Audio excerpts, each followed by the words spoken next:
guys, TJ Houston here, coming with another video on how to update your Profoto products. So if you watched my last video about the B1 updating, it's a very similar process. If you didn't watch it, what you're going to want to do is you're going to want to go to do a Google search for download Profoto firmware. So Profoto firmware update. Once you do that, it's going to take you to the support page. And then from there, you're going to want to click on product firmware update. So it does require you to have an account, but it takes about 2 seconds to create an account. You simply click on the login or register button, give them your name and email, or just click on it to connect with your Facebook account, and you're off to the races. So once you've done that, if you go to download firmware up here on the top right, you're going to be given the option to register your product. You're going to click on the register your product button for all of your different Profoto products. So I have the B1s and the A1s, and so you'll see that under my account is where they actually show up, and it'll show all the different firmwares that are available. So I'm going to refresh this real quick. Go to download firmware.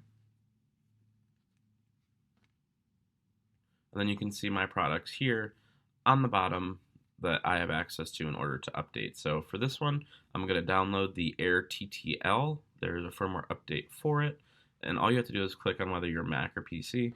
In this case, I am on the Mac, so I'm going to click on the Mac button.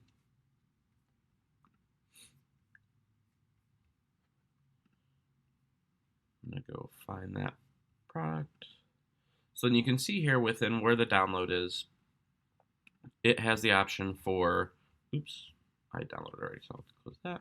It has the option for, there's a user guide, there's, it talks about the release notes, some troubleshooting, but what we're looking for is this file here, the Profoto A1 firmware revision. It's a DMG or a DIMG, and inside is the actual application itself.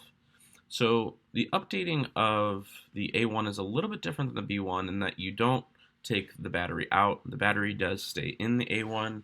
You simply hold the top right button as displayed in the image, and then you tap the test button, and then you plug in on the right hand side, you plug in the USB cable.